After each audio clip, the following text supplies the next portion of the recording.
비가 오나 눈이 오나 강남역, 광화문, 보신각 등지에서 수백 수천 명이 모여 한 목소리를 냈습니다. 하지만 이런 사실에 대해 아는 사람은 당시 현장을 지나던 행인 말고는 별로 없습니다. 이들은 왜 거리로 나왔고 언론은 왜 여기에 대해 보도하지 않는 걸까요? 여러분의 고정관념을 깰 이 믿기지 않고 믿고 싶지도 않은 충격적인 세계사적 대사기극의 피해자는 바로 유권자 여러분입니다.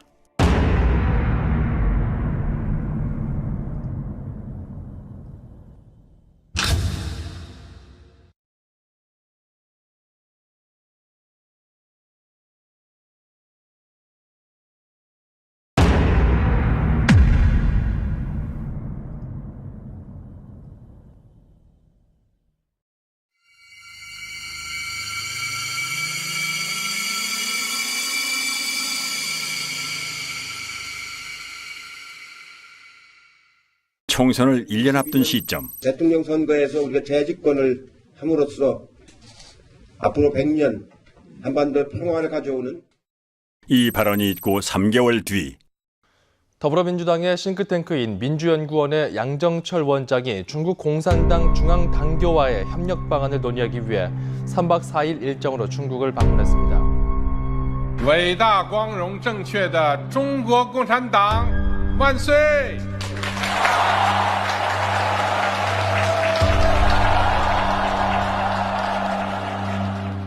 그는 자유민주주의와 프롤레타리아 일당 독재 체제 사이에 어떤 공유할 만한 가치가 있다고 판단한 걸까요? 중공중앙당교와 협약을 맺은 다음 날 그는 심천으로 날아가 천재 프로그래머들이 즐비한 세계적인 IT 기업 텐센트를 찾아갑니다. 4.15 총선 한 달 전 전문가 11명의 예측 결과 민주당의 승리를 점친 전문가는 5명, 당시 야당인 통합당의 승리를 점친 전문가 역시 5명, 판단 유보가 1명이었을 정도로 예측 결과는 백중세였습니다. 선거 닷새 전 저는 하여튼 범진보 180, 민생당까지 다 합쳐가지고 비례를 받는 경우에 그것이 불가능한 것은 아니다. 이렇게 보고 있습니다. 와. 선거 하루 전 유시민의 발언을 의식한 탓일까요? 이근형은 지역구 목표를 130석 플러스 알파라고 밝히고 유시민이 말한 180석을 꿈의 숫자라고 표현합니다. 저희가 쉽게 예측하기는 어려운데 지역구에서는 130석 정도를 어느 정도 안정적으로 확보할 수 있지 않나. 그리고 거기에 이제 플러스 알파를 좀 기대하고 있습니다. 180석이라고 하는 것은 저희 입장에서는 굉장히 한마디로 꿈의 숫자입니다. 한마디로 꿈의 숫자입니다.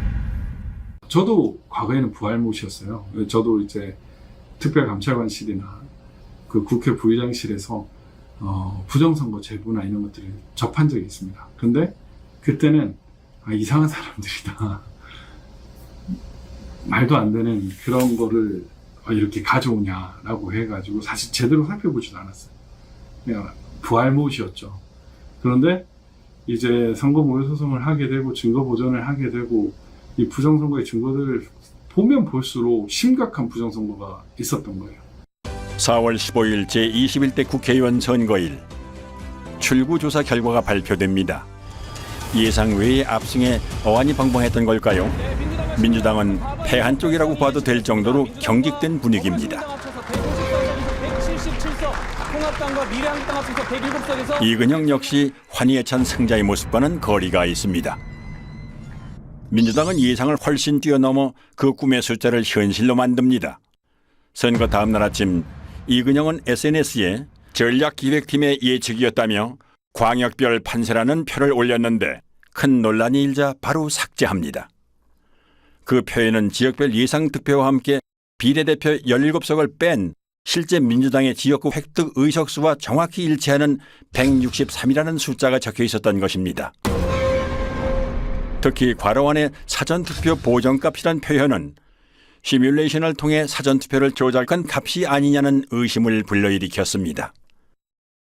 실현 불가능하다던 꿈의 숫자를 그는 왜 예측이라고 하며 갖고 있었을까요?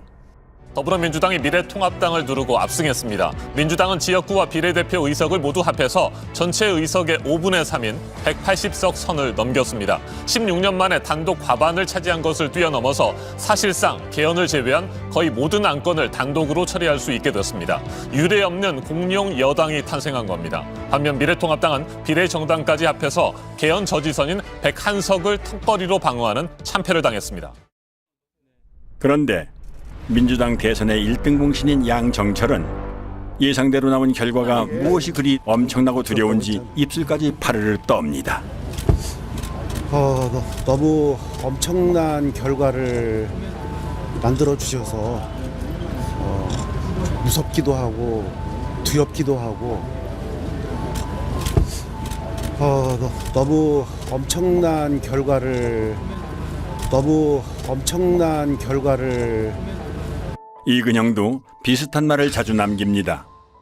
선거를 대승리로 이끈 이들은 대체 무엇이 그리 두려웠던 걸까요?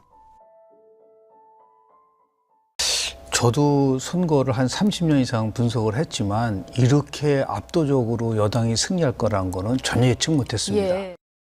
투표는 크게 선거일 전에 하는 사전투표와 선거일 당일에 하는 당일투표로 나누어지지요. 그런데 선관위에서는 투표소 내의 모든 CCTV를 가리도록 규정하고 있습니다. 이 때문에 전국의 투표소는 투표자 수 부풀리기나 기타 의심할 만한 불법 행위에 대해 사후 확인조차 할 수 없게 되어 있는 사각지대입니다. 2018년 지방선거와 2020년 국회의원 선거의 투표자를 비교해 볼까요? 당일 투표자는 고작 13만여 명 늘어난 반면 사전투표자는 무려 310만 명이라는 기형적인 증가를 보입니다. 당일 투표자가 1%도 안 되게 늘어난 반면 사전 투표자는 36% 가까이 증가한 것입니다. 여기에 선관위가 발행한 유권자 의식조사는 의미 있는 방증을 하나 더 제공해 줍니다. 4.15 총선에서 투표를 한 사람만을 대상으로 행한 이 조사에서는 사전투표와 당일투표 중 어느 쪽을 했는지를 물었습니다. 이런 문항은 정치 성향과 무관하고 굳이 허위로 답할 이유가 없으므로 신뢰도가 높다고 할 수 있습니다. 공식 개표 결과에서는 사전투표 비율이 40%대였지만 설문조사에서는 고작 29%밖에는 안 됩니다. 여기서 당일 투표자 수는 상대적으로 덜 조작됐을 것으로 추정되므로 실제 투표자 수와 차이가 없다고 가정할 때 당일 투표를 한 1,724만여 명이 전체 투표자의 70.9%이므로 전체 투표자의 29.1%를 차지하는 사전 투표자 수는 1,174만여 명이 아니라 707만여 명이 나옵니다. 무려 466만여 명, 65.9%가 부풀려졌다는 얘기가 됩니다. 한편 부천 신중동 사전투표소의 투표자 수는 18,210명이었습니다. 이는 평균 4.7초당 1명이 투표했음을 의미하는데요. 코로나 때문에 발열 체크, 장갑 착용 등의 추가 절차까지 있던 상황임을 고려할 때 과연 가능한 투표 속도였을지 의문스럽습니다. 게다가 사전투표소는 당일투표소보다 훨씬 적어 비율로는 당일투표소가 4곳일 때 사전투표소는 1곳꼴이었습니다. 사전투표소보다는 당일투표소가 집 가까이에 있을 확률이 훨씬 높죠. 따라서 부득이한 경우가 아니라면 집 근처에 당일투표소를 놔두고 굳이 먼 사전투표소까지 찾아가는 고생을 사서 할 사람이 얼마나 될까요? 그것도 코로나가 한창인 시기에 말이죠. 이쯤 되면 투표소의 CCTV를 가린 여러 이유 중에는 실제 투표하러 오는 인원수를 파악하지 못하도록 하기 위함도 있지 않았을까 의심이 됩니다. 총선 직후 투표지를 삼립방 상자로 운반하는 장면이 포착돼 논란이 일기도 했습니다.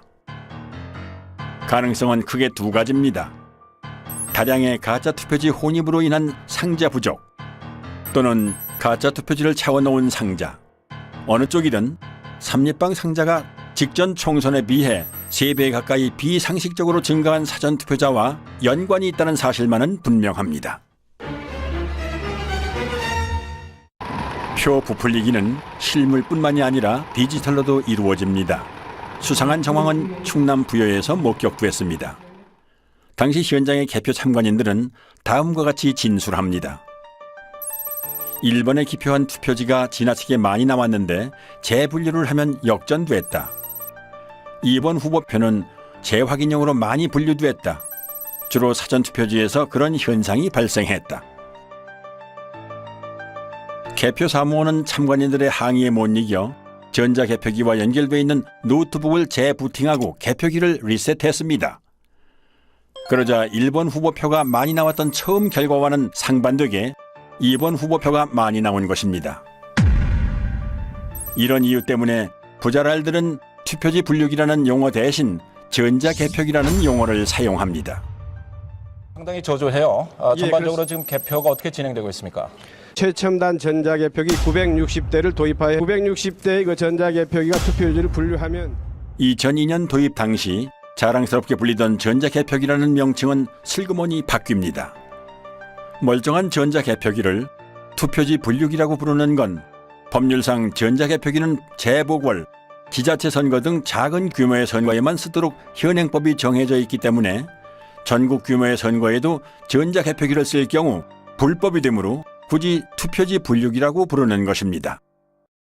그런데 비례대표 선거를 수개표했음에도 불구하고 개표 시간은 이전 총선에 비해 불과 1시간 36분, 20.4%밖에는 늘어나지 않았습니다. 투표자 수가 19.2% 증가한 점을 감안하면 수개표와 별반 차이가 없습니다. 대체 무엇 때문에 쓰는 기계인지 의문스럽습니다. 참고로 2024년 총선에는 길이 47cm의 투표지까지 사용할 수 있는 신형 전자개표기가 도입됩니다. 전자개표기를 이용한 미심적인 조작 방법은 또 있습니다.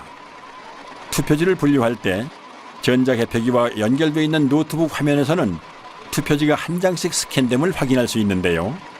무작위로 섞여 있는 투표지에서 한 후보의 표만 계속 나올 수는 없으므로 정상적인 상황이라면 기표도장이 이렇게 왔다 갔다 해야 됩니다. 그런데 잠시 후 민주당 후보의 표만 계속 스캔되는 믿지 못할 광경이 목격됐습니다.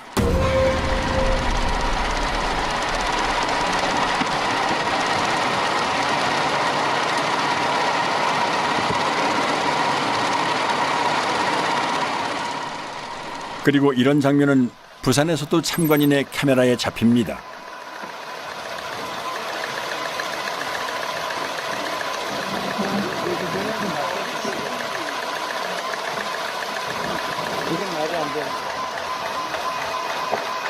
이제 하체계부가 들어가. 선별을 해놨나 봐요.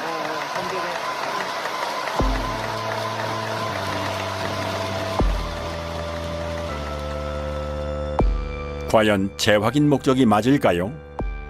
중복 스캔에 대해 선관위에도 질의하고 내부 지침도 확인했지만 그런 내용은 없었습니다. 오히려 분류된 투표지를 다시 통과시키면 투표수가 많아지게 되니 유의하라는 빨강색 주의 문구가 있었습니다. 재확인이라는 구실로 부풀린 득표수와 투표지 수를 맞추는 작업이라는 생각이 강하게 듭니다. 이 장면은 부자랄들에게는 너무나 유명합니다.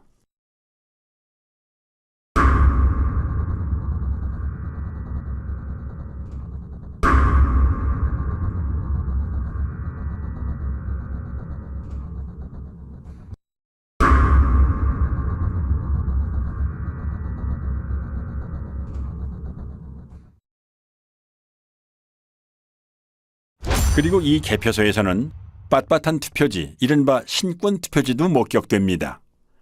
투표 사무원 손 타고 투표함에 넣을 때 접히고 접히지 않더라도 안에서 하중에 눌리고 개표소 테이블에서 눌리고 이리저리 휩쓸리고 개표 사무원 손까지 타는 투표지가 이렇게 흐트러짐이 없이 신권 지폐 같을 수가 있을까요?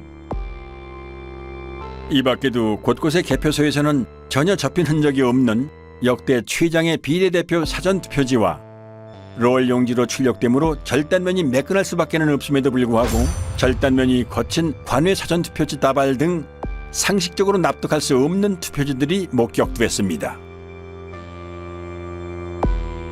전북 전주에서는 교부된 투표용지 수보다 투표함에 넣은 투표지 수가 10장이 더 많이 나온 해괴한 일도 있었습니다.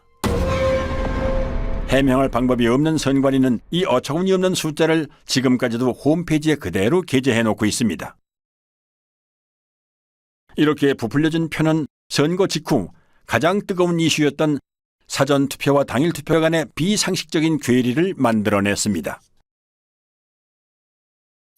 2016년 총선 서울 지역의 히스토그램을 살펴보지요. X축은 사전투표 득표율에서 당일투표 득표율을 뺀 차이를 나타냅니다. 즉, 사전투표 득표율이 당일투표 득표율보다 크면 양수이므로 0을 기준으로 오른쪽, 사전투표 득표율이 당일투표 득표율보다 작으면 음수이므로 0을 기준으로 왼쪽에 위치하게 됩니다. 그리고 Y축은 읍면동의 숫자를 나타냅니다. 파랑색인 민주당과 빨강색인 새누리당이 중앙에 0쪽으로 몰려있음을 알 수 있습니다. 사전투표와 당일투표의 차이가 크지 않다는 의미입니다. 그럼 2020년 4.15 총선 때의 그래프를 볼까요? 좌우가 대칭된 데칼코마니입니다. 민주당은 모두 양수 쪽에 있으므로 모든 지역에서 사전투표 득표율이 당일투표보다 더 높았다는 의미이고, 반대로 통합당은 모두 음수 쪽에 있으므로 모든 지역에서 사전투표 득표율이 더 낮았다는 의미입니다. 민주당은 10%포인트 이상 높은 곳이 대부분이고, 통합당은 반대로 마이너스 10%포인트보다 더 낮은 곳이 대부분입니다. 정의당이나 국가혁명배당금당, 무소속이 중앙에 집중되어 있는 것과 대조적입니다. 조작이 주로 민주당과 통합당을 대상으로 행해졌음을 알 수 있습니다. 수백만의 인구가 4년 만에 행한 투표 결과가 이렇게 판이할 수 있을까요? 이번에는 지도로 한 번 살펴보지요. 사전투표 득표율에서 당일투표 득표율을 뺀 차이가 민주당은 플러스 20% 쪽으로, 통합당은 마이너스 20% 쪽으로 확연히 갈립니다. 어떻게 이렇게 상반될 수 있을까요? 코로나로 외출을 꺼리는 마당에 오히려 사전투표율이 사상 최고를 기록하고 28년 만에 최고 투표율을 기록한 점도 의아하지만, 수백 명도 아니고 수천만의 인구가 일사불란하게 집단행동을 해서 일방적으로 민주당 지지자들만 사전투표에 몰렸다는 점은 쉽게 납득이 가지 않는 부분입니다. 부부층들은 말합니다. 사전투표에 적극 참여하는 청년층 중에는 민주당 지지자 비율이 높기 때문에 사전투표는 민주당이 유리하다고 말이지요. 그러나 이것은 엄연한 거짓 정보입니다. 사전투표에 가장 참여도가 높은 연령대는 보수 성향이 강한 장년층으로 60대가 1위, 70대가 2위, 3위도 50대였습니다.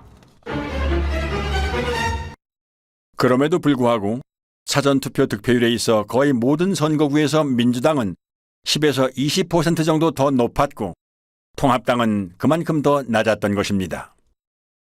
당일 관내는 득표율이 크게 납니다.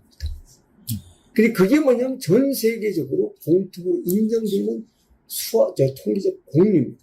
근데 우리나라 사람들만 몰라요. 고등학교까지 나오면 다 납득이 되는 그 툴을 가지고 전체 우리 253개 선거판을 딱 분석을 하면 통계적 공리, 확률적 수식, 그 다음에 대수적 수식을 가지면 다 부정해요. 이건 너무 심각한 거예요. 허병기 교수는 고등학교 교과 과정에서 가르치는 기초적인 통계 공리를 적용하여 선관위가 발표한 후보자들의 득표 수가 실제로 나올 확률을 계산했습니다. 각 선거구에서 관내 사전, 관외 사전, 당일 득표율이 모두 거의 동일하게 나와야 하는 것이 통계의 법칙이지만 4.15 총선 때 선관위가 발표한 양당의 득표수는 이런 기형적인 히스토그램을 만들어냅니다. 왼쪽부터 살펴보면 민주당의 경우 관내 사전투표 득표율이 당일 투표 득표율보다 같거나 높은 현상이 전체 253개 선거구 중 한 곳만을 뺀 252개 선거구에서 일어났다는 의미이고, 통합당의 경우 이런 선거구가 전체 선거구 중 3곳밖에는 안 됐다는 의미입니다.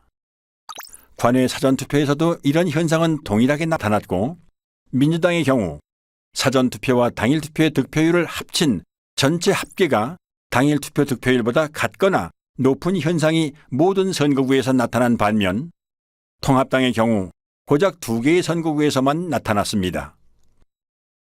한마디로 사전투표에서 민주당이 비상식적으로 강세를 보였음을 의미하는데요. 이런 현상이 발생할 수 있는 확률은 0이나 마찬가지입니다. 전체 득표율과 당일 득표율의 차이가 선관위 발표대로 될 확률은 2의 253승분의 1, 즉 동전 253개를 던져서 동시에 같은 면이 나올 수 있는 확률로 이는 수천만 유권자들의 비밀 자유선거에서는 절대로 만들어질 수 없는 결과입니다. 그런데 이런 선거 결과는 컴퓨터 프로그래밍을 사용하면 단 몇 줄의 명령어로 쉽게 만들어낼 수 있습니다. 허 교수는 수학적 증명을 통해 전국 253개 선거구 중 광주의 광산구 갑과 광산구 을 2개 선거구를 제외한 나머지 251개 선거구에서 프로그래밍을 이용한 선거 조작이 일어났다는 것을 밝혀냈습니다.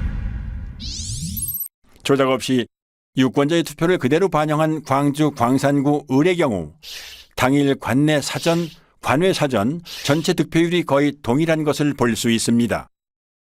하지만 조작 프로그램으로 가짜 득표수를 만들어낸 인천 연수구 을의 경우에는 민주당 후보의 경우 당일보다 관내 및 관외 사전 득표율이 높고 통합당 후보의 경우 사전 투표보다 당일 투표 득표율이 더 높은 것을 알 수 있습니다.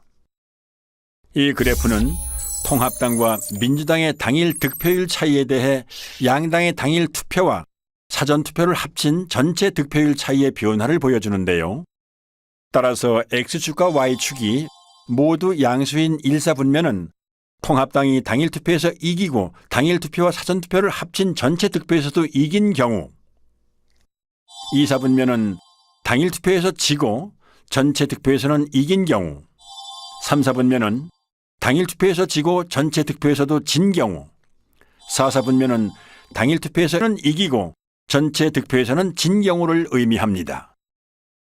선관위 전산 조작 프로그램의 목표는 당일 투표에서 이기고도 전체 선거에서는 지는 통합당 후보들을 더 많이 만들어내는 것입니다.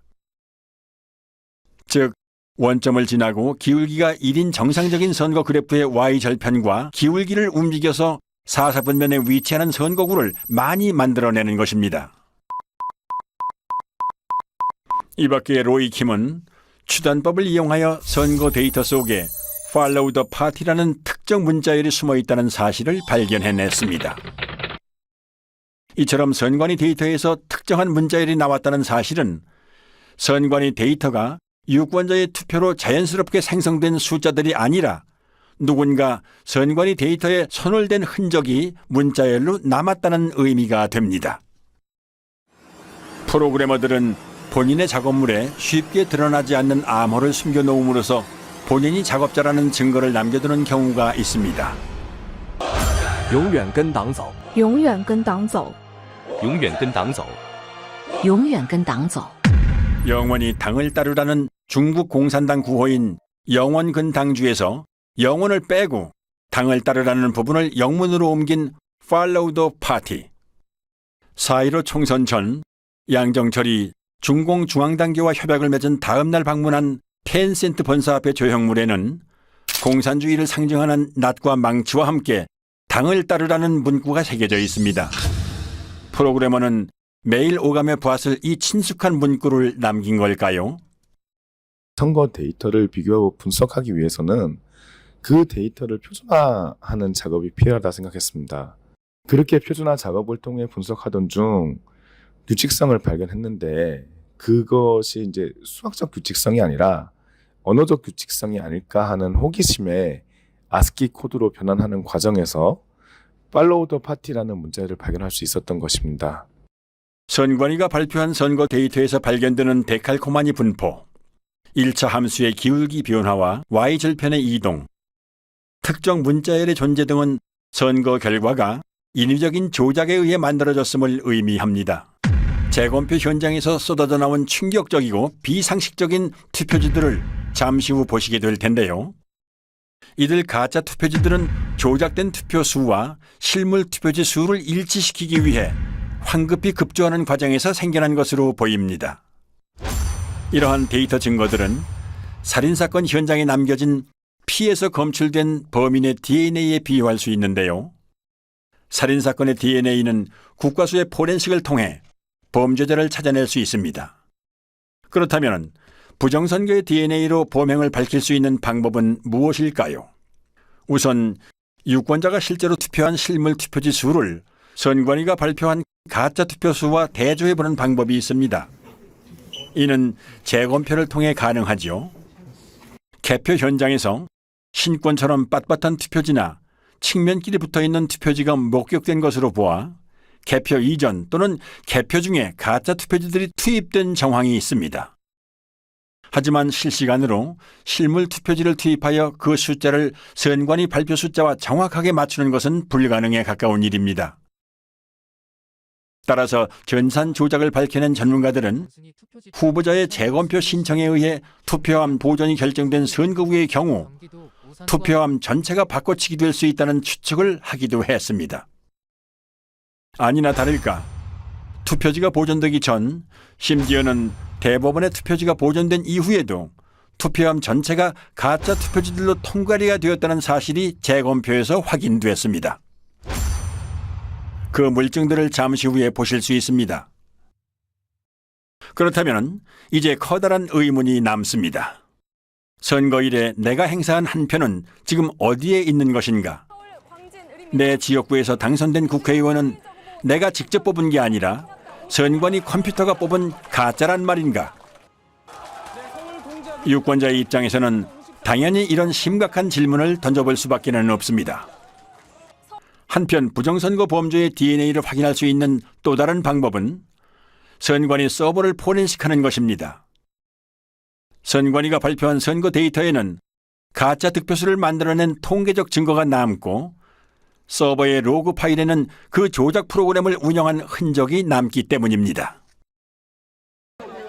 선관위는 재검표가 있기 전 추석 연휴를 틈타 서버 이전을 시도했습니다.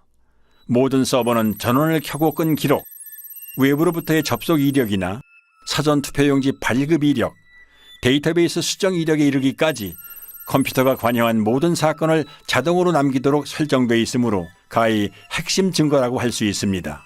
그런데 데이터를 새 서버로 옮김으로써 이 모든 기록을 없애버릴 수 있는 것입니다.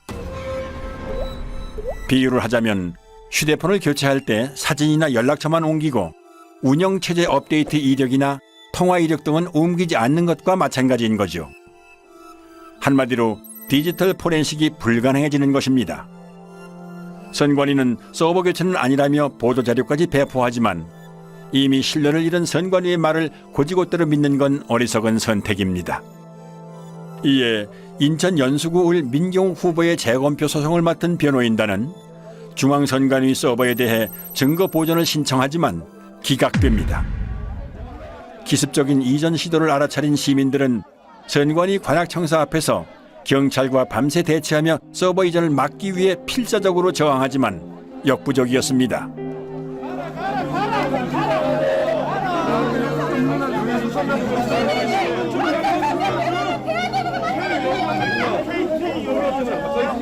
서버 빼가지 마십시오. 이 서버는 증거입니다, 증거.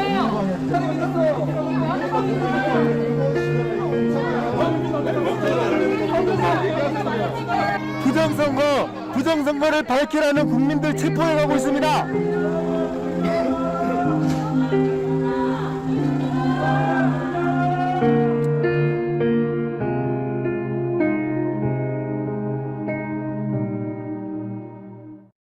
선관위는 이 물음에 답해야 합니다. 부정선거 범죄의 DNA가 어떻게 선관위가 발표하는 선거 데이터에 남게 되었는지, 우리 유권자들이 던진 진짜 투표지들은 지금 어디에 있는지, 포렌식의 핵심 증거가 되는 선관위 서버는 왜 빼돌렸고 지금 어디에 있는지, 만일 선관위가 이실직고하지 않는다면 수사를 통해 부정선거 범죄자를 검거하고 진실을 밝혀내야 합니다. 총선 직후 인터넷에는 비상식적인 선거 결과에 대한 의심의 글이 잇따라 올라왔습니다. 집단 지성의 뜨거운 토론이 이어졌고 밤잠을 줄여가며 만든 다양한 분석 자료도 올라왔습니다. 사람들의 의심은 커져갔고 마침내 부정선거임을 확신한 사람들이 거리로 나와 부정선거 규명을 외쳤습니다. 검정 옷차림에 검정 우산을 든 블랙 시위가 전국 곳곳에서 일어났고 단체가 만들어졌습니다.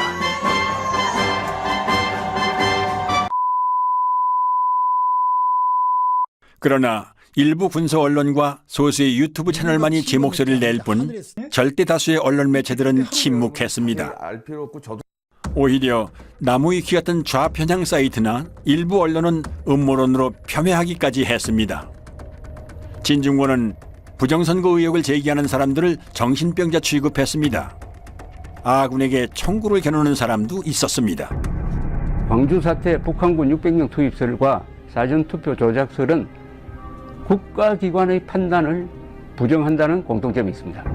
중앙선관위의 투개표 관리는 세계적 공정성을 인정받고 그 음모를 기가 막히게 만들어내는 생산공장이 김어준을 비롯한 그 집단들이 존재하죠. 지금 보수 진영에도 그 음모론이 파고들었습니다. KBS의 기자들은 선배이기도 한 민경욱 대표를 비아냥거리기까지 했습니다. 말도 안 되는 소리 하지 마시고 4년 뒤에 잘 하세요. Follow the party, man.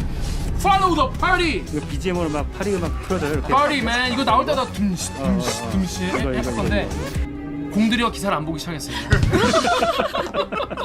그러니까 이만희가 재림 예수일 수 있는 거지.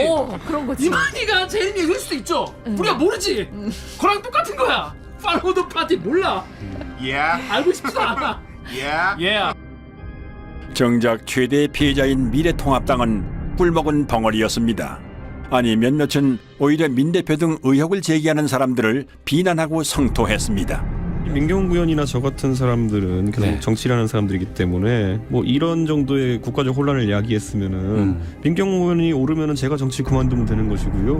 뭐 제가 오르면 민경욱 의원이 좀 여기 좀 정치적인 책임을 지셔야 되지 않나 이런 생각이고, 같은 동료 국회의원이 국제 사기꾼이 되는 이런 현상에 대해서는 묵과해서는 안 된다. 조직적인 부정선거를 계획을 했다면 이런 얼빵한 증거를 일불로 남겨두겠냐. 그리고 등에 칼을 꽂았습니다. 총선 부정선거 의혹을 제기해온 민경욱 전 의원이라든가 과격한 발언으로 논란이 됐던 김소연 변호사 등이 자리를 내려놓게 됐습니다. 수학적으로 이렇게 분석을 해보면 하면 할수록 이건 부정이다 이런 얘기가 마음속으로 확신이 생깁니다. 이건 100% 부정이다. 그 예를 0.001%가 부정이 아니다 그게 아니라 100% 부정이라고 나온다. 관내 당일이 일어날 여기 선거 이번에 4.15 선거가 일어날 확률을 계산해 보면 몇 경분이 이래 돼. 이 선거판은 도저히 이 세상에 존재하지 않는 선거 결과라는 게. 경기도 구리시 개표장에서 참관인으로 활동했던 이종원 씨는 색상이 다른 투표지들을 수상하게 여겨 선관위 직원에게 이의를 제기했지만 묵살당합니다. 그래서 경찰에 다시 신고하지만 선관위가 경찰의 진입까지 막았고 그 와중에 타인에게 건네받은 기표 안 된 투표용지 6장을 민경욱 대표에게 제공하는 공익 제보를 합니다. 신고를 했었습니다. 경찰이 개표 참관까지 들어와서 확인하는 중 선관위 사람으로 보이는 사람들한테 쫓겨났습니다. 그 중에 누군가가 저한테 의혹이 있으니 이것도 신고를 하세요 하고 주셨던 투표 용지가 제가 우리 옆에 계시는 민경욱 의원님한테 전달하게 된 동기입니다. 앞으로 사법기관이라든지 검찰이라든지 특별히 선관위라든지 이런 데 조사에 응해서 성실히 제가 조사할 용의가. 결국 이 의인은 절도를 했다는 누명을 쓰고 구속수사까지 받은 끝에 1년 6개월이란 긴 기간을 복역합니다. 의심스러울 때는 피고인의 이익으로 판단한다는 형사법의 대원칙을 뭉개버린 엽기적인 판결이었습니다. 당시 실형을 확정한 대법원 3부에는 선관위원장 노정희가 소속되어 있었습니다. 한편 언론은 민 대표가 투표용지를 오인했다며 날조 보도까지 합니다. 일련 번호가 붙어있는 당일 투표지입니다. 당일 투표지입니다. 또 민의원의 주장과 달리 해당 용지는 사전 투표가 아닌 본 투표용인 것으로 드러났습니다. 중앙선관위 조사 결과 민의원이 입수한 투표용지 6장은 사전 투표가 아니라 총선 당일 본 투표 뒤 남은 용지였습니다. 모든 언론사는 선관위가 악의적으로 왜곡한 보도자료를 그대로 받아 쓴 걸까요? 아니면 알아서 충성한 걸까요?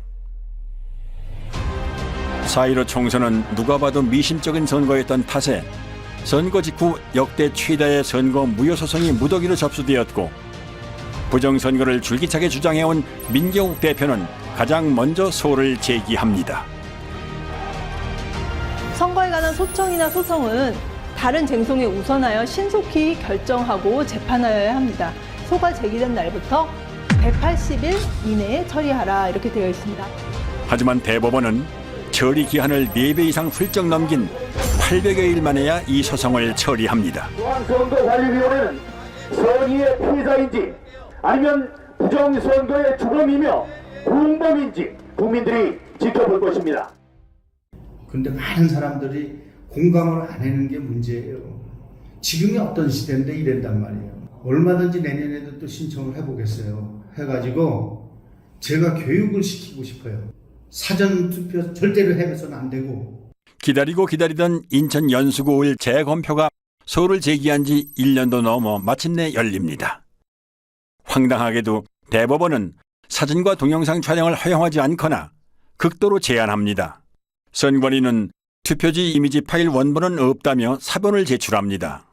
투표지 이미지 파일이란 투표지가 전자개표기를 통과할 때 스캔되면서 저장되는 파일로 원본 파일을 확인해야만 진위 확인이 가능합니다.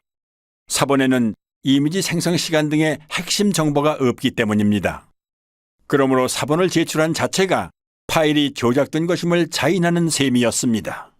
그런데 다행히도 중국 또는 다른 어디에선가 급조됐으리라 추정되는 투표지들은 품질이 조악하다 못해 엉망이었습니다.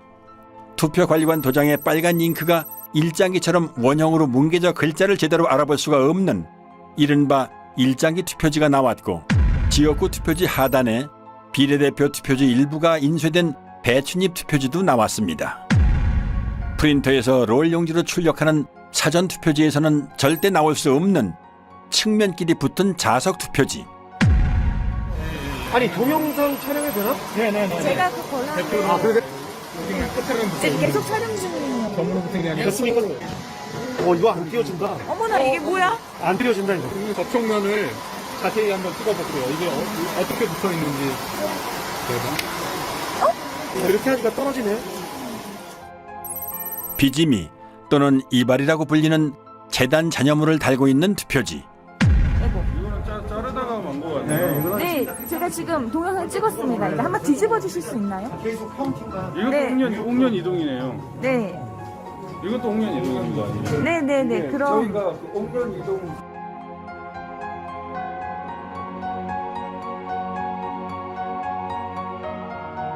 인쇄소에서 쓰는 접착제인 머리풀, 일명 댄너리풀이 측면에 붙어있는 투표지와 이 접착제가 투표지 면에 묻어 서로 들러붙은 투표지. 댕머리풀 맞습니다. 그래서 이게 한번 뜯어봅니다. 네, 뜯어볼게요.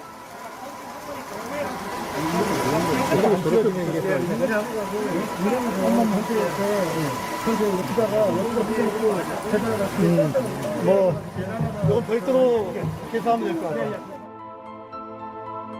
새 지폐처럼 빳빳한 신권 투표지. 투표지를 촬영 못하게 노트를 올려놓고 손으로 가립니다.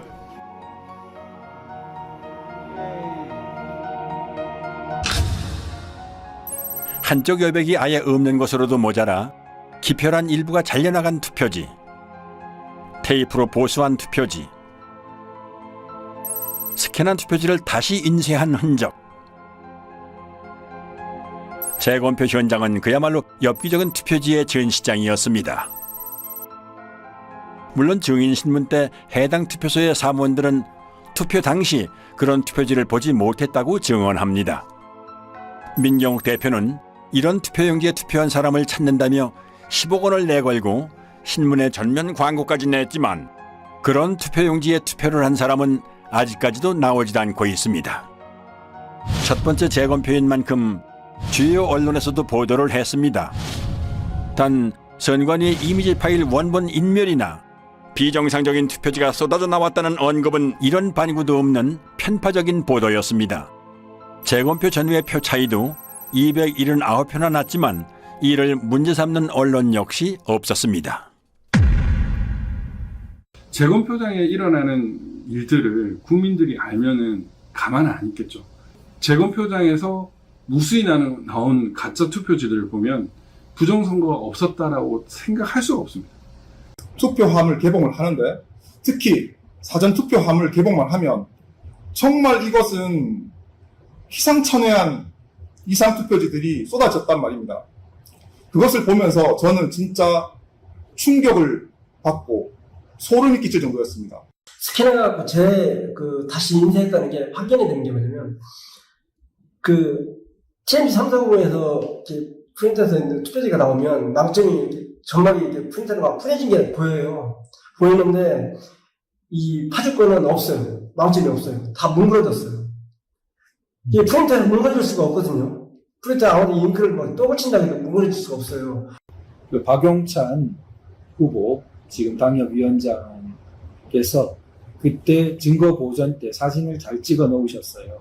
그래서 휴대폰에 그 사진을 선명하게 보관한 후에 이렇게 칭칭 감고 도장을 찍고 한 모습을 사진을 잘 찍어 두셨던 겁니다. 그리고 이제 마음을 단단히 먹고 이번에 재검표를 하러 가면 반드시 비교를 해보리라 이렇게 이제 마음을 먹고 갔던 거죠. 가서 대조를 해보니까 유관상 안 맞는 거예요. 그러면은 뭐 가짜 투표지를 다 갖다 놓고 우리 뭐 하는 짓이냐 이런 참 의구심을 가지면서 그 재검표에 늘 임해야 했었습니다. 결국 이제 그거를 국투본 이름으로 고발을 하고 고발 대리인 자격으로 제가 이제 영등포 경찰서 고발인 진술까지 하러 갔습니다. 근데 나중에 보니까 어이없는 이제 수사 중지 결정을 내려놓고 있는 거예요. 뭐 이게 누가 했는지도 알 수 없고 그러니까 범인이 나타날 때까지 수사 중지한다. 다른 선거구의 재검표에서도 이상한 투표지들이 쏟아져 나왔습니다. 경남 양산 을에 관외 사전투표지 7천여 장 중 일그러진 타원형 기표 도장이 3천여 장 나왔습니다. 관외 사전투표지라는 말은 이 기괴한 투표지들이 전국 각지에서 모였다는 의미입니다. 이런 괴이한 일이 발생할 확률은 얼마나 될까요? 또한 정규용지 중량인 평량 100g보다 50%나 무거운 150g짜리 투표지 다발도 나왔고 자석 투표지, 한쪽 여백이 없는 투표지, 그리고 영등포구 을에서는 미사용 투표지 중 일련 번호가 아예 없는 투표지도 나왔습니다. 신고는 약방의 감초입니다. 오산에서는 투표지를 가로지르는 검은 줄도 발견됐습니다. 이 투표지들은 엄격한 품질 검사를 통과해야 납품 가능한 당일 투표지입니다. 여기 뭐 점이 찍힌다든가 뭐 키가 들어간다든가 하면 안 되죠. 측면이 너덜거리는 테이프 붙은 투표지와 접착제 붙은 투표지, 검표한 옛날 기차표 같은 투표지, 테이프 접화면이 맞지도 않는 투표지, 비스듬히 잘려나간 측면에 도장까지 이상한 투표지, 사람이 아니라 인쇄기가 찍은 듯한 기표 도장,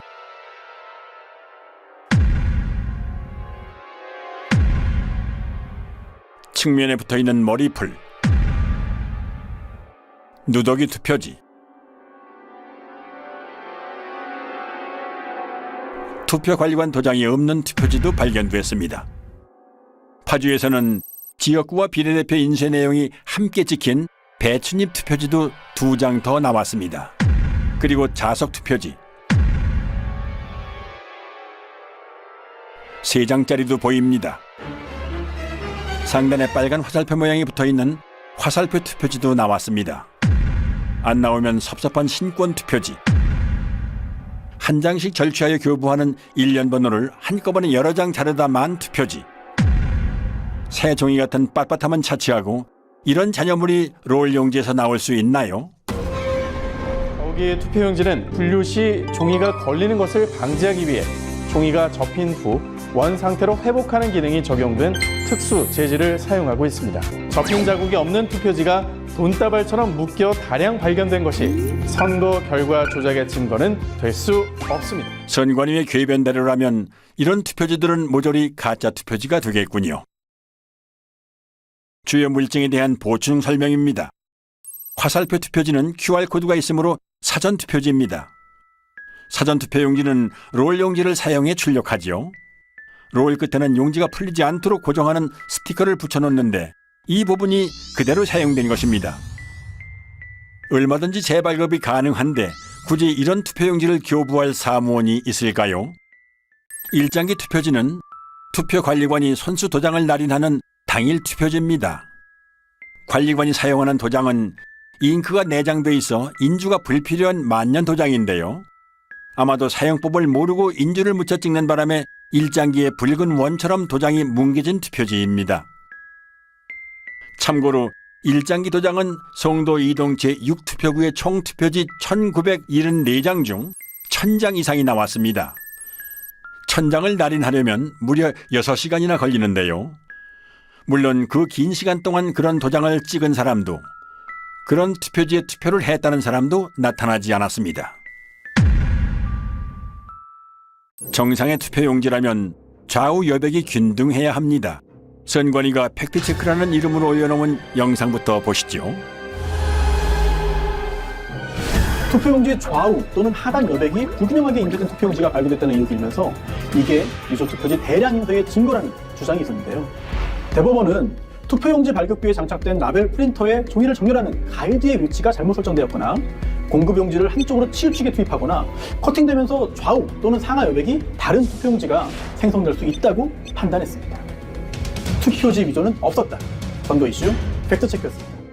선관위 직원들은 선거 여러 날 전에 투표용지를 모의 출력해보고 사전투표 전날에도 최종적으로 모든 프린터에서 모의 출력을 실시하여 이상 유무를 점검한 뒤 프린터를 봉인합니다.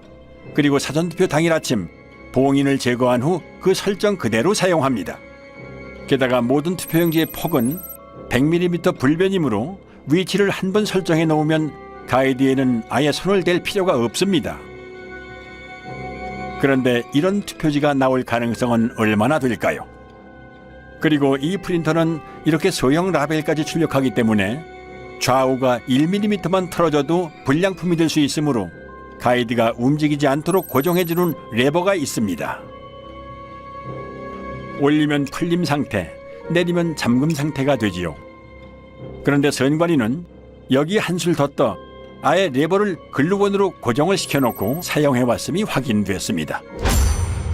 레버 위에 반투명한 물질이 접착제입니다. 조금 전 선관위의 해명 동영상에도 레버 위에 접착제가 확인됩니다. 아무리 좌우 여백을 다르게 찍고 싶어도 찍을 수 없는 프린터를 가지고 그런 어이없는 여백 불량 투표용지를 찍어냈다고 사기를 친 겁니다. 더욱이 제조업체 매뉴얼에는 노랑 부분이 인쇄 영역이고 좌우 여백이 각각 2mm라고 명기되어 있습니다. 실제로 투표용지의 가장자리에는 바탕색이 인쇄되어 있지 않음을 알 수 있습니다. 그렇다면 이런 투표용지는 대체 어디에서 어떻게 찍어낸 걸까요? 그럼 마지막으로 배춧잎 투표지, 선관위 영상부터 보시죠. 지역구 사전투표용지 하단에 비례대표 사전투표용지 내용 일부가 인쇄돼서 마치 배춧잎처럼 보이는 투표지가 발견되었고 이게 대량 유조 투표용지 투입의 증거라는 주장이 있었습니다. 이때 지역구 투표용지가 완전히 배출되지 않은 상태에서 투표용지를 받기 위해 출력 부분에 손을 대고 있는 경우 지역구 투표용지가 안쪽으로 밀리면서 하단의 비례대표 투표용지 내용의 일부가 겹쳐서 출력될 수 있다는 사실이 대법원 재판 감정 과정에서 확인됐습니다. 그리고 이건 선거 무효소송 때 선관위 측에서 재연 가능하다면서 제출한 영상입니다.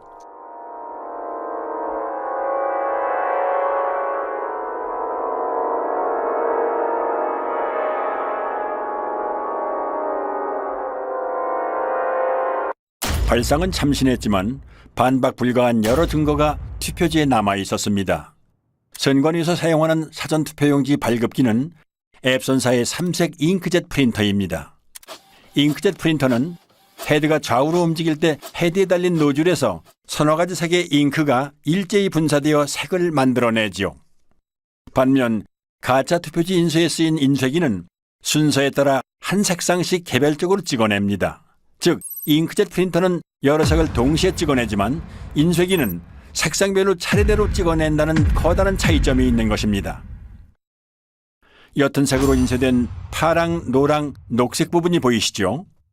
비례대표 투표용지 색상인 녹색은 파랑과 노랑이 섞여 만들어지는 색이죠.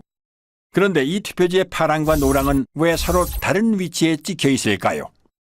앞서 설명드린 대로 잉크젯 프린터로 녹색을 출력하려면 파랑과 노랑을 동시에 동일한 위치에 분사해야 하므로 이 투표지에서처럼 두 색상이 각기 다른 위치에 찍히는 일은 결코 일어날 수 없습니다.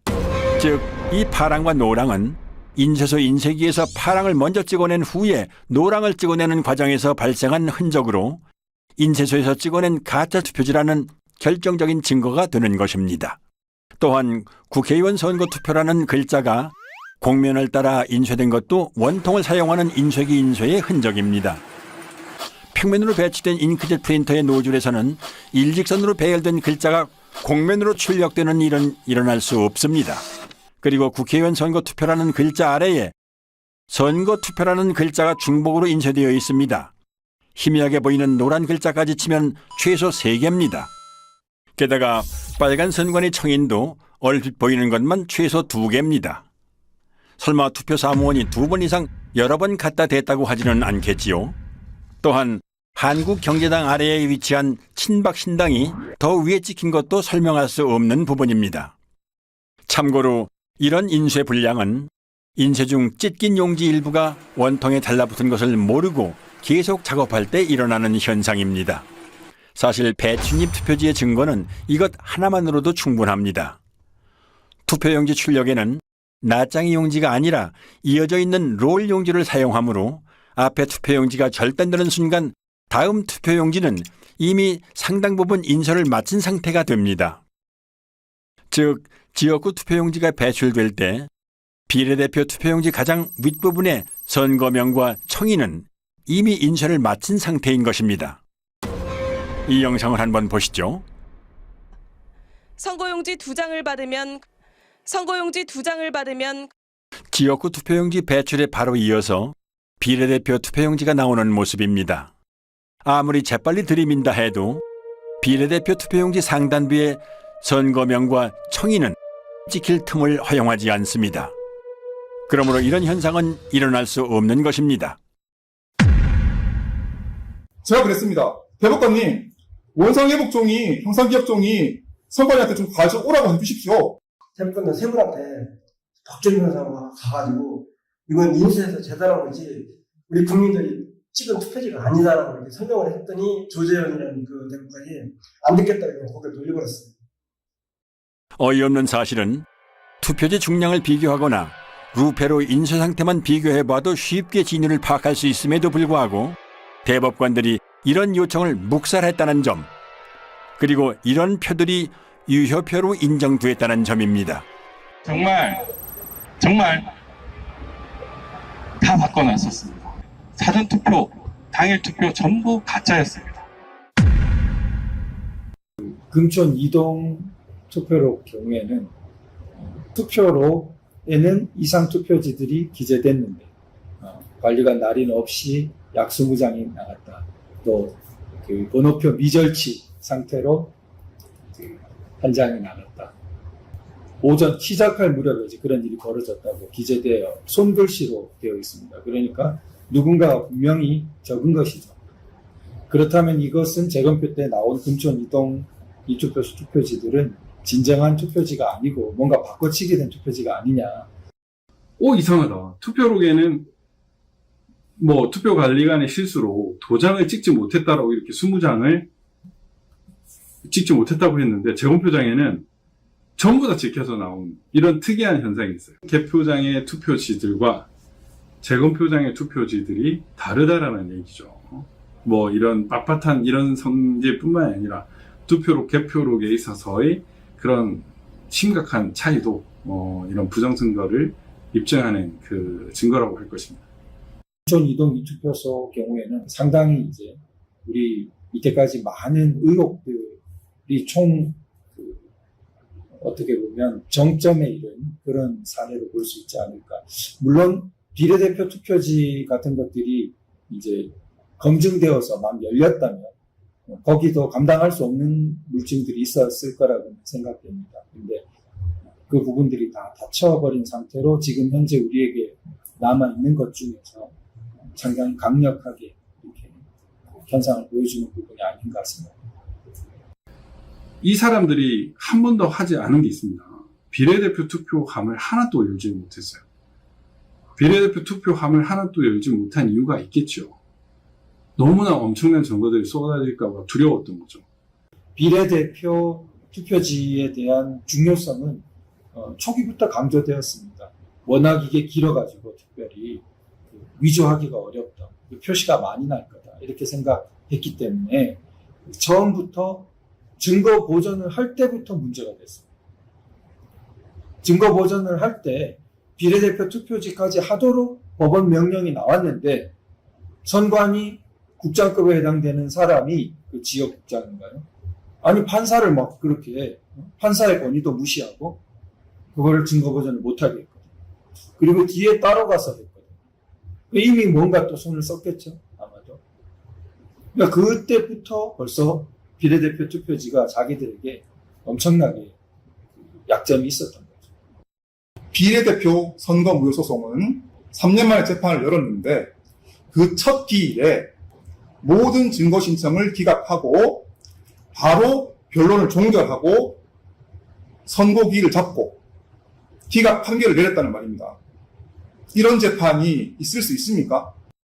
참고로 자유통일당이 제기한 비례대표 선거 무효소송 주심인 민유숙 대법관은 투표지에 대한 확인은 물론이고 이렇다 할 변론 기회조차 부여하지 않고 서둘러 서로를 기각해버리는 불법적인 행보를 보였습니다. 민경호 의원이 연설을 제일 마지막 구판할 때 가가지고 제가 참고인들이 설명을 했는데 제가 그 얘기했어요. 이게 부정이 아니다 그러면 전 세계 고등학교 통계학 책을 다 바꿔야 합니다. 그러나 2022년 7월 28일 인천 연수구울 선거무효소송 판결일 천대엽, 조재현, 이동원은 세계 사법 역사에 길이 남을 최악의 판결로 선거무효소송을 기각하며 사법 정의를 도륙합니다. 그들은 누구나 알아챌 수 있을 정도로 허술한 온갖 물증을 무시하며 칼에 지문을 남길 만큼 어리숙한 범인은 없으므로 칼에 지문을 남긴 자는 범인일 수 없다는 황당한 논리로 선관위를 비호합니다. 선거소송의 피고인 선관위원장이 본인의 사건을 직접 재판하는 것은 모순이고 헌법에 위반됩니다.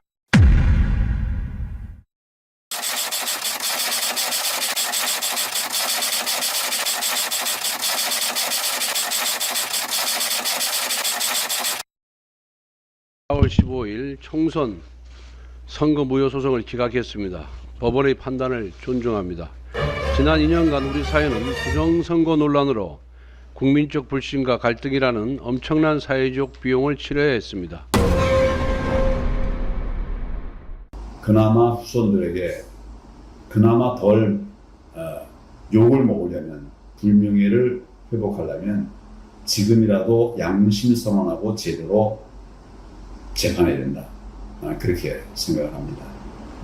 사전투표지나 당일투표지를 불문하고 모두 다 법원에 제출하기 이전에 선관위가 발표한 후보별 득표수에 맞춰가지고 투표자들이 던진 투표지를 모두 다 파쇄 내지 소각 처리하고 인쇄소에 새로 만든 투표지들을 투입해가지고 법원에 제출했기 때문에 빳빳한 신권다발 투표지라든지 배춧잎 사전투표지라는 이런 부정투표지가 나온 거 아닙니까?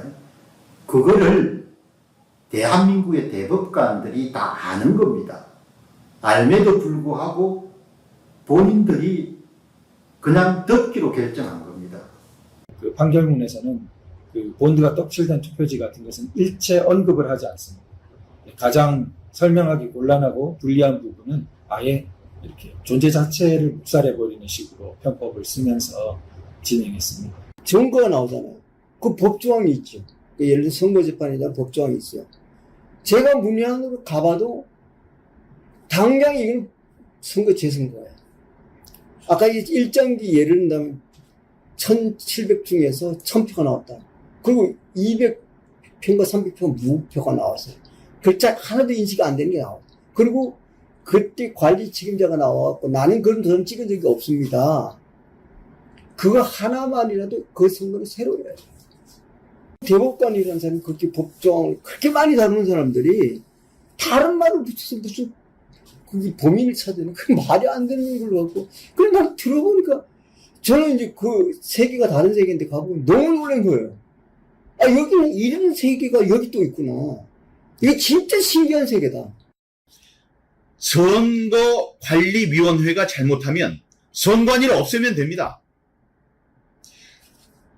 대법원은 어떻게 할 겁니까? 이 대법원은 죄를 쌓아가고 있습니다. 부정선거를 저지른 사람은 일회성으로 한 번 부정선거를 저질렀어요. 그럼 부정선거를 저지른 사람들을 잡아서 혼을 내면 우리 체제는 튼튼하게 지탱될 수 있습니다. 그런데 지금 이 대법관들이 한 짓은 한 번 저지른 그들의 부정선거를 판결로서 남김으로 해서 판례가 남음으로 해서 우리 사회에 제도로 만들어버렸습니다.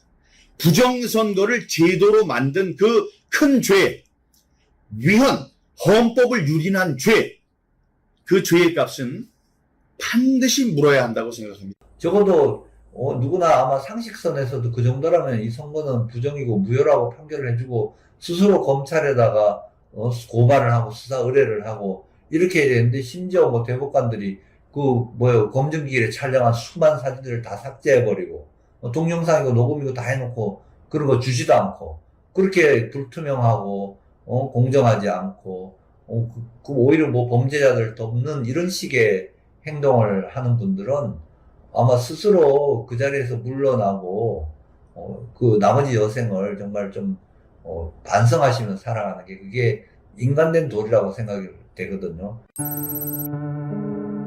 그럼 2022년 대선은 어땠을까요?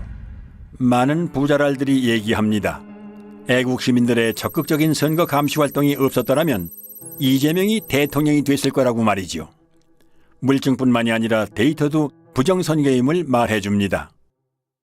사전투표는 이재명 승리, 당일 투표는 윤석열 승리. 이제 이 정도로는 놀랍지도 않습니다. 서울의 투표 결과를 보면 더 가관입니다. 서울의 당일 투표에서 이재명이 이긴 동은 6.3%에 불과했습니다. 93% 동에서 윤석열이 이겼다는 얘긴데요. 4.15 총선 때와의 투표자 비교입니다. 기형적으로 증가한 유령 사전투표자들이 이재명에게 몰표를 주었기 때문에 초박빈 승부가 연출됐던 것입니다. 두 후보 간의 지지율 격차가 벌어진 데다가 막판 안철수 후보와의 단일화까지 있었기 때문에 선거 조작 세력의 유일한 선택지였던 박빙 승리의 시나리오가 애국 시민들의 선거 감시 덕분에 무력화된 것이지요. 칼로 자른 듯 사선으로 절단돼 있고 선까지 인쇄돼 있는 사전투표 용지는 어디에서 찍어낸 걸까요? 그리고 떼인 흔적이 남지 않는다면 봉인지는 왜 붙이는 걸까요? 다들 보셨죠? 청아이들. 네. 어이가 없네, 어이가. 아니, 봉인지를, 모든 분들이 알 수 있도록 봉인지를 테스트한다고 여기에 붙여가지고 이렇게 하면 흔적이 남습니다 했는데 깨끗하게 떨어졌어요. 말이 됩니까? 어이가 없다. 안 나왔네요. 죄송합니다. 아, 죄송한 게 아니죠, 그거는. 글자 영어 알파벳이 나오죠. 위에서 밑으로 떼요. 아무데나 떼도요. 비난 작도가 그런 거라서 이거는. 봐요! 이야! 정말! 봅시다. 와, 이거 표시 안 나네? 이거 와 이랬네, 이거는. 잠깐, 내가 가서 이 신청하고 올게. 한편 아침 6시부터 투표소 앞에서 발열정대를 써가며 투표자 수를 센 시민들은 여러 건의 표 부풀리기를 제보해왔습니다. 서울 강서구 등촌 1동 제4투표소에서 시민이 계수한 당일 투표자 수는 1640명이었으나 선관위 집계는 1782명이었습니다. 이런 제보는 계속됩니다.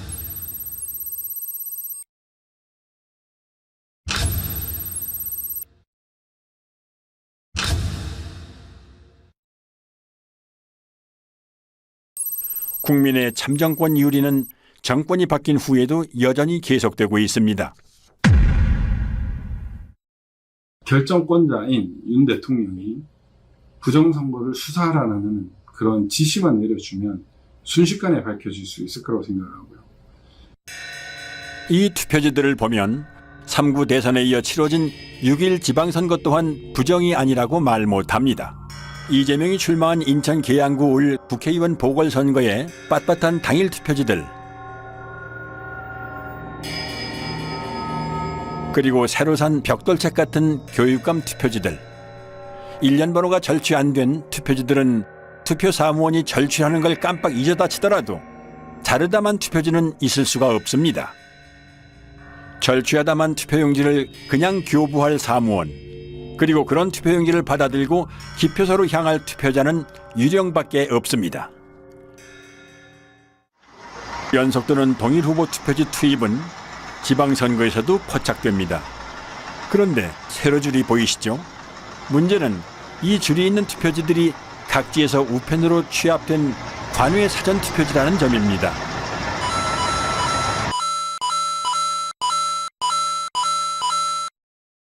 눈 깜빡할 사이에 줄이 있는 투표지 10장이 연속으로 지나갔습니다. 경자 위에 희미하게 짧은 줄이 있는 첫 번째 투표지에는 죽전 이동이라고 찍혀 있는 것 같군요. 두 번째, 세 번째, 네 번째 투표지는 정자 이동이 찍혀 있는 듯합니다. 다섯 번째는 서현 일동으로 보이는군요. 여섯 번째 투표지는 판독이 힘든데요. 공주의 옥령동 아니면 진주의 옥봉동일까요?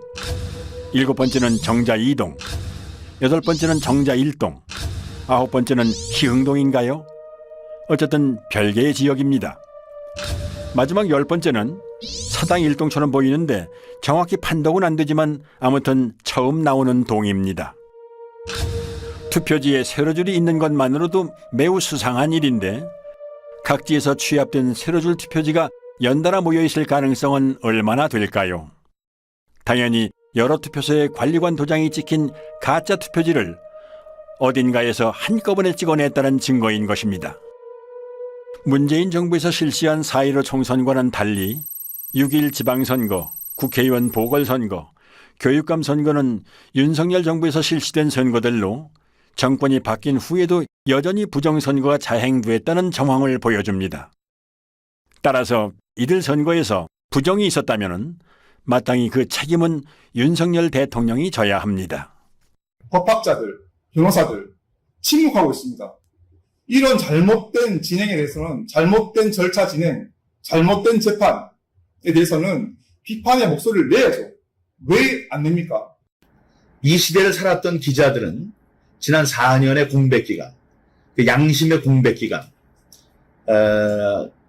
이 사회의 목탁, 무관의 제왕, 칼보다 강한 펜을 휘두르지 못했던 그 자신들의 죄를 앞으로 오랫동안 고백해야 될 겁니다.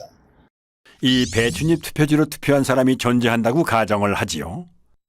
선관위는 QR코드 확인을 통해 이 투표지로 투표한 사람이 누구인지를 특정할 수 있습니다. QR코드 맨 마지막 7자리의 1년 번호가 투표자마다 다르게 부여되기 때문이지요. 사전투표소에 들어서서 본인 확인을 하고 투표용지를 발급받는 순간 투표자와 투표용지가 매칭되고 기표된 투표지는 전자개표기를 통과하면서 누구에게 투표했는지가 컴퓨터에 저장되므로 누가 누구를 뽑았는지를 확인할 수 있는 것입니다. 당일 투표지의 경우 1년 번호가 절취된 상태에서 전자개표기를 통과하므로 익명성이 보장되지만 사전투표지의 경우는 1년 번호 즉 QR코드가 붙어있는 상태로 전자개표기를 통과하므로 사전투표를 한 국민의 정치 성향을 선관위가 파악할 수 있는 것이지요. 설상가상으로 여론조사 업체들은 조사 전화번호를 통신사로부터 직접 받는 게 아니라 선관위 산하에 여심위를 통해 받도록 되어 있습니다. 그러므로 사전투표에서 얻은 정보를 이용하여 여론조사 표본을 편집하는 일은 이론적으로 얼마든지 가능합니다. 입맛에 맞게 편집된 여론조사 표본은 조작된 결과를 만들어내고 이에 영향받은 중도층의 민심은 표심에 반영될 수밖에는 없습니다. 여기에 선거 조작이 더해지면 선거 결과는 특정 정당이 유리하고 기타 정당에는 상대적으로 불리하게 나올 수밖에는 없고 이런 악순환은 시간이 흐를수록 고착화할 것입니다. 이렇게 선관위가 제출한 자료를 보면 투표자가 누구였고 그 사람이 몇 시경에 몇 시 몇 분에 투표를 하러 왔고 그 사람의 주소지가 어디고 이런 것들이 딱 적혀져 있습니다. 결국 QR코드와 그 투표 시간을 이렇게 연동을 하게 되면 누구인지를 바로 확인할 수 있는 그런 상황이더라고요. 결국에는 비밀투표 원칙이 위배되고 있다라는 것을 스스로 자인을 했는데 선관위는 지금도 그걸 부정을 하고 있죠.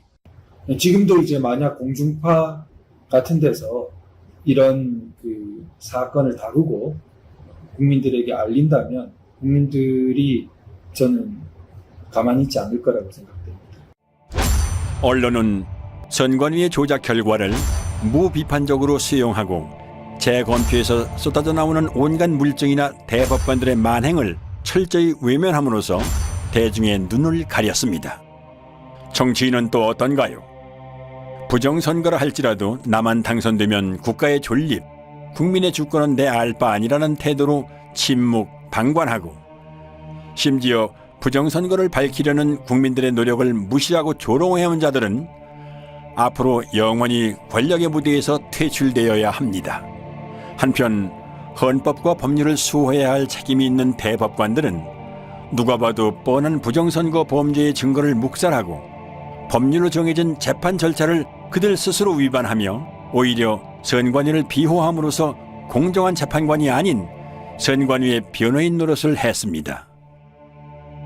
수사를 통해 그들의 헌법과 법률 위반 행태를 반드시 밝혀내고 법적, 도의적 책임을 물어야 합니다. 만약 선관위의 범죄에 대해 내부 직원이 양심 선언을 했더라면 상황은 어떻게 변했을까요? 양심 선언이 없었더라도 통계학과 등 학계가 소신에 따라 부정선거를 외쳤더라면, 학계가 비겁했더라도 언론이 제 목소리를 냈더라면, 언론이 입을 닫았더라도 정계가 부정선거를 부르짖었다면, 정계가 외면했더라도 대법원이 양심에 따라 판결했더라면, 대법원이 범인과 한몸이더라도 온 국민이 들고 일어났더라면 상황은 어떻게 바뀌었을까요? 이 보이지 않는 거악의 카르텔을 무너뜨리지 않는 한 이 나라의 자유민주주의 회복은 불가능합니다. 윤 대통령의 대선 후보 시절 박주선 전 의원은 직언을 쏟아냅니다. 모든 갖가지 증거를 종합해 볼 때 부정선거가 광범위하게 자행이 됐다 하는 의혹을 지을 수가 없습니다. 실제로 검토 결과 몇 장의 투표용지를 보니까 경악을 금할 수가 없었습니다. 재작년 4.15 총선 때 사전선거가 좀 부정 의혹이 있지 않는가 걱정을 많이 하고 계시는 거 알고 있습니다. 부정선거를 만약에 획책한다면 이 나라에서 살 수 없게 해야 되지 않겠습니까? 윤 대통령도 뭐 평생 검사 생활 하시던 분인데 저는 그분이 이제 살아온 이력이라든지 맡은 바 이런 걸 통해 가지고 이런 걸 그냥 묵인하고 넘어가지는 않으라고 생각되거든요. 그리고 기대를 많이 합니다. 하고 다만 이제 워낙 큰 일이라서 신중하게 정치적으로 뭔가 잘 해야 되겠죠. 그래가지고 정말 나라가 혼란 없이 이렇게 불의와 부패한 데 관여된 사람들은 지휘고하를 막론하고 일단 그 직에서 배제하고 또 조사해가지고 그 응당한 책임을 처벌을 받도록 하고 또 그 제도는 다시 개혁을 해가지고 국민들 누구나 이렇게 신뢰하는 선거제도를 다시 마련해야 될 거로 생각합니다. 윤석열 대통령은 대선 후보 시절 유세에서 한 약속을 지켜주기 바랍니다. 비상식적인 통계적 증거와 숱한 물증이 나왔음에도 수사에 착수하지 않는다면 정부 수반 또한 공범입니다. 부정선거의 줄임말인 부선은 단순한 말줄임 외에 유권자 스스로가 뽑는 선거가 아니란 의미도 있습니다. 당선된 최고인민회의 대의원들을 다음과 같이 보도한다. 제2로 만경대 선거구 한송국 북한이나 다름없이 선관위가 당선자를 결정짓는 선거. 부선은 좌우의 문제가 아닙니다. 정상과 비정상, 준법과 범법, 정의냐 불의냐의 문제입니다. 헌법기관인 중앙선거관리위원회는 대체 국민을 얼마나 우습게 보았길래 이런 상상 불가한 사기극을 꾸밀 수 있었을까요? 부정선거 사용. 특정 정치 세력이 선관위하고 야합이 돼가지고 30년, 50년 장기 집권을 한다고 한번 생각해 보시기 바랍니다. 나라에 뭐가 남겠습니까? 선거가 무너진다는 것은 모든 질서가 다 무너지는 것이고, 그러면 이제 선거를 장악한 사람들 뭘 원하겠습니까? 자기들끼리 해먹을 거 아닙니까? 자기들끼리 해먹기 위해 가지고 결국은 외세와 결탁하게 될 것이고, 그 외세가 결국은 중국 공산당이 될 거 아닙니까? 우리가 체제를 유지할 수가 없는 거죠. 이거를 한국 사람들이 그냥 묵인하고 넘어가겠다. 뭐 그럼 노예로 사는 겁니다. 예. 여론 조작으로도 모자라 국민의 참정권까지 도둑질하는 보고도 믿기지 않는 사상 최악의 범죄 카르텔. 체제의 근간을 위협하는 이 거악의 범죄 집단을 해체하고 다시 정상적인 자유민주주의 국가를 되찾기 위해 부정선거는 하루빨리 규명되고 재발 방지를 위한 대수술에 착수해야 합니다. 1960년 3.15 부정선거에 분노한 중고등학생, 대학생들이 정확히 한갑자를 돌아 60년의 세월이 흐른 2020년 힘들게 지켜온 자유민주주의가 무너질지도 모른다는 위기감에 또다시 거리로 나오셨습니다. 백발의 등도 굽었지만 나라를 염려하는 뜨거운 마음만은 60년 전 그대로 간직한 채 거리로 나오셨습니다. 이제는 60여 년 전 거리로 나온 청년들에게 빚을 갚아야 할 때입니다. 4.15는 발음나는 대로 의미를 부여한다면 이렇게 쓸 수 있습니다. 역사상 으뜸가는 5점, 영원히 지워지지 않을 커다란 5점이 남았습니다. 세상은 부정선거 같은 일이 어떻게 있을 수 있느냐는 듯 마냥 평화로워 보이지만 지금 우리가 살고 있는 곳은 국민 주권을 유린한 거악의 부정선거 카르텔이 국회의원을 만들고 대통령을 만드는 끔찍한 독재 국가입니다. 나는 헌법을 준수하고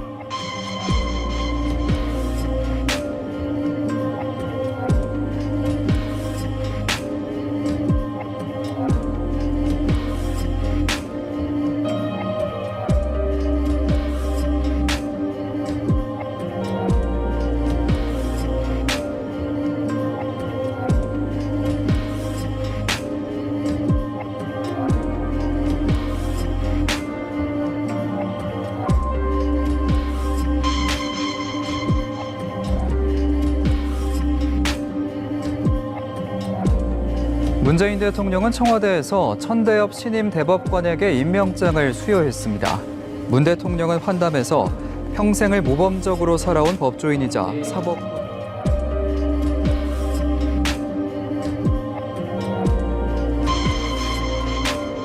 천대엽이라는 대법관이 저에게 이렇게 얘기를 했는데 저는 아직도 그 목소리가 잊혀지질 않습니다. 저를 한번 믿어주세요라고 했어요. 손짓도 하면서. 저를 한번 믿어주세요. 안타까운 것은 우리 국민들이나 변호사들, 법조인들은 메이저 언론에서 보도를 해주는 것만을 사실이라고 인식하는 그런 경향이 있습니다. 그래서 그분들은 메이저 언론이 보도를 하지 않으니 그런 사실은 없는 것이다 라고 인식을 하는 것이 아닌가. 우리 국민의힘은 결정적 변화를 통해서 대한민국을 희망이 살아 숨쉬는 나라, 공정과 상식이 통한 나라로 만들어 가겠습니다. 새로운 국민의 나라로 만들겠습니다.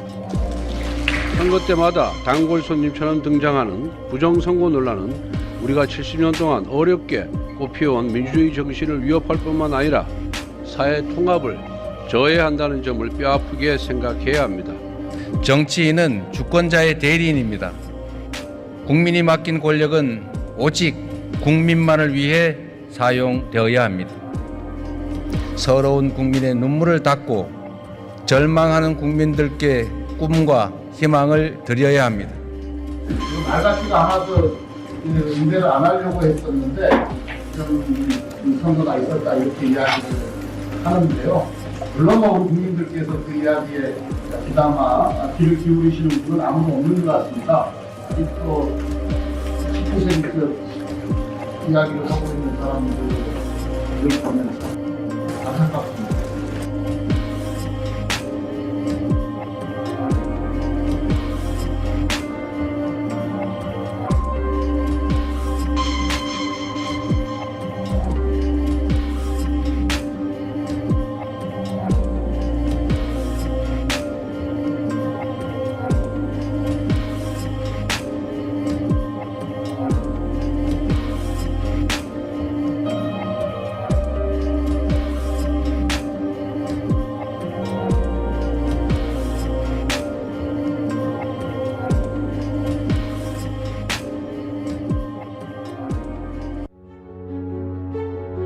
수사를 통해 부정선거의 진상을 규명하고 관련자를 처벌하고 잘못된 선거 제도를 뜯어고쳐 우리의 권리를 되찾고 나라를 바로 세울 것인가? 아니면 부정선거 카르텔에 우리의 주권을 통째로 빼앗긴 채 우리 자녀들까지 대대손손 그들의 노예로 살게 할 것인가? 이제 이 나라의 주권을 가진 우리가 선택하고 행동에 나설 차례입니다. 헌법의 문구를 다시 상기합니다. 대한민국의 주권은 국민에게 있고 모든 권력은 국민으로부터 나온다.